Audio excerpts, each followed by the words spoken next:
ओम नमो भगवते वासुदेवाय नमः। स्वागत है आप सभी का मेरे यूट्यूब चैनल पर। मैं हरिओम शर्मा आज आपको बहुत ही सुंदर कथा सुनाने जा रहा हूँ। पौष मास के 21वें अध्याय की कथा, कर्मों का फल। दोस्तों, प्राचीन समय की बात है। एक साधु एक गांव में हर रोज भिक्षा मांगने जाता था। जिस घर में भी जाता, कोई आटा, दाल या चावल कुछ भी दे देता और वह अपना इस तरह पेट भर लेता था। उसी गांव में एक व्यक्ति उसको हर रोज भिक्षा मांगने पर गोबर डाल देता और यह कहकर डांट देता कि भगवान ने हाथ पैर दे रखे हैं, कुछ काम करके खा लिया करूं। लेकिन दोस्तों, ऐसा आपको भूल करके भी नहीं करना है।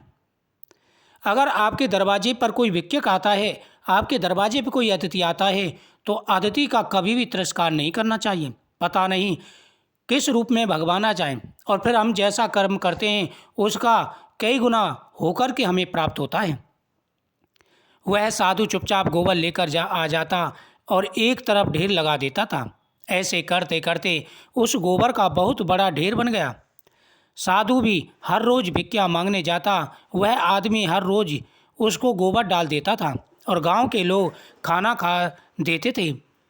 ऐसा करते करते दोनों का समय बीत गया और जब दोनों अपनी जीवन यात्रा पूरी कर भगवान के द्वार पहुँचे तो गोबर डालने वाले इंसान को खाने में भगवान ने गोबर दिया।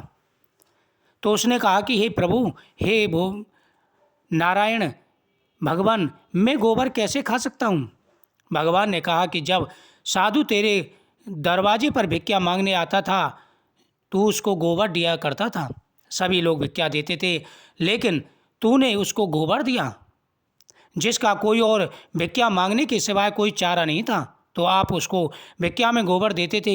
वही गोबर का ढेर अब इतना बड़ा हो गया है, उसके खाने में अब तुम्हारे हिस्से में यह गोबर ही आएगा। अब तुम्हें खाने में सिर्फ गोबर ही मिलेगा। तो उस व्यक्ति ने भगवान के पैर पकड़ लिए और कहने लगा, हे भगवान, मैं गोबर नहीं खा सकता, कृपया इस समस्या का कोई समाधान बताओ। भगवान ने कहा, कर्मों का फल अवश्य भोगना पड़ता है। अब तो इंसान प्रभु के आगे रोए और गिड़गिड़ाए, कृपा करके इस समस्या का कोई समाधान बताओ। भगवान बोले, इस सारे गोबर को आप हर रोज एक कपड़े में डालकर पानी के साथ धोते रहो। इस तरह आपके कर्म मिटते रहेंगे। ऐसा करते करते उसको गोबर को धोने में कम से कम 1 साल लगा और सबसे लास्ट में गोबर का जो आखिरी अंश भूस और घास के रूप कुछ हिस्से कपड़े के ऊपर रह गए तो भगवान बोले, अब आपको ये हिस्सा तो खाना ही पड़ेगा। वह इंसान फिर रोए और कहे कि इसको कैसे खाऊं।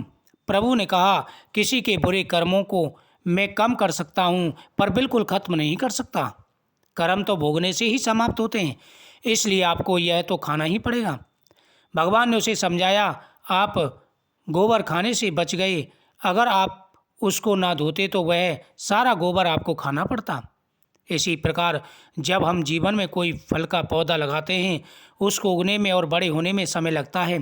फिर कई साल 2 साल बाद बड़ा होता है, फिर उस पर फल लगने लग जाते हैं।